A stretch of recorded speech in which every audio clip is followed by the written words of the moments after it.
Yeah. What about your early years taught you how to get over? Where Well- did you? I mean, because dude, you're 27 years in now. Yeah. When I talk about getting over, I always like to talk about it with people who got over, because I still think it's a lost art.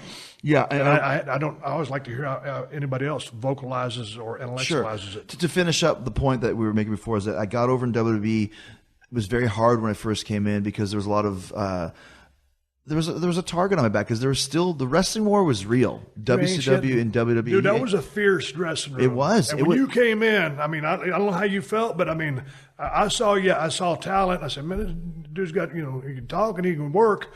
I said, I'm on my game. Yeah. But I also came in as a WCW guy, by myself. I didn't come in with Dean and Eddie and Chris and those guys. I didn't come in. Big Show came in by himself as well, but he's a giant. It's hard to, different. I'm, 5'11", 220 pounds and long blonde hair. There's other guys in the company that have long blonde hair that probably didn't like that aspect of it.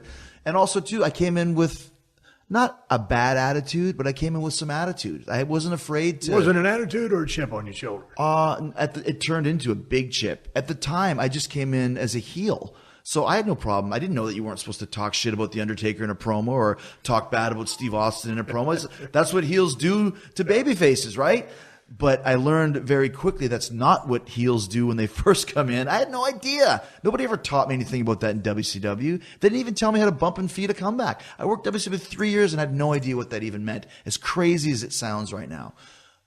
Long story short, I eventually got over because I'd been over everywhere I'd ever been to for one reason and one reason only. I knew how to connect with the fans. If you can connect with an audience, whether you make them love you or hate you, you'll always have a job and you'll sell tickets and you'll become valuable.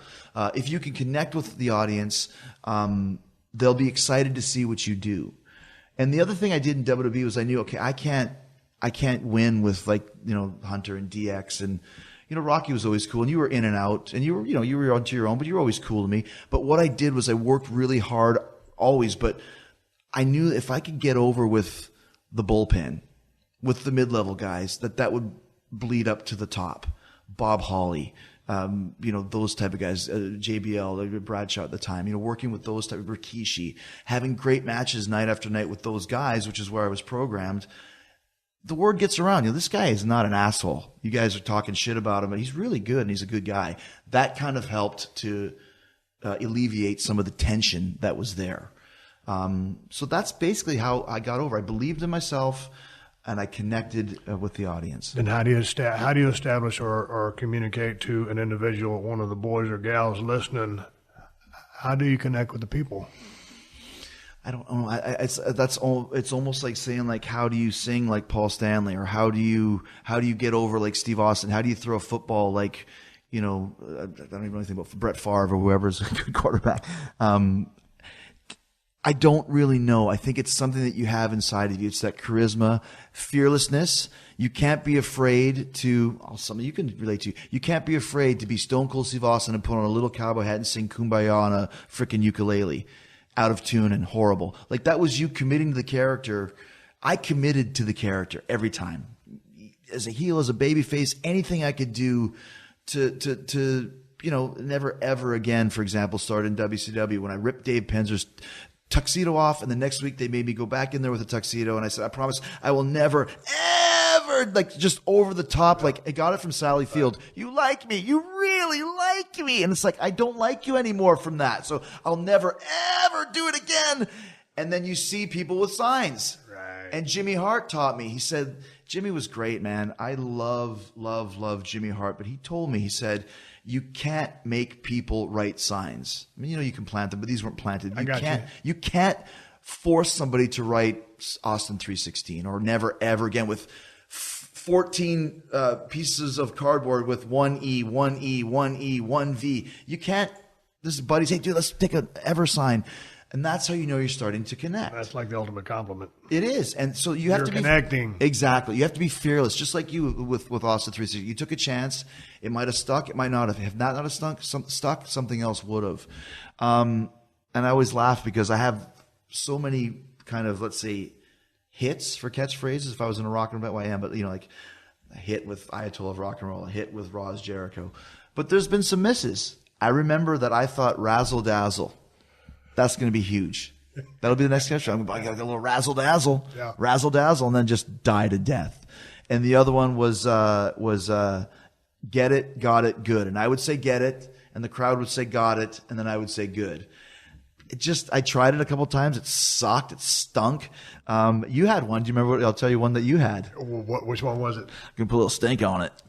What? I'm going to put a little stink on it. Oh, you know. You went through the phase. That would be your thing you would say every time. Before what? I'm going to put a little stink on it. And then I'm going to put a little stink on it. And just kind of like, man, when you throw out a turd,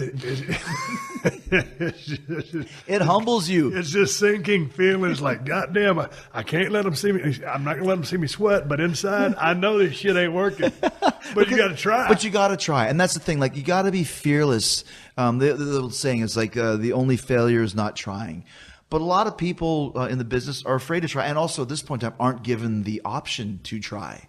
And that to me, like when I thought of the idea of the highlight reel, my initial idea was learning from one of the greatest, I don't even know what you would call him, backstage interviews is Gene Okerlund, right, who could lead you through a backstage promo even if you didn't know what you were doing, right? Yeah.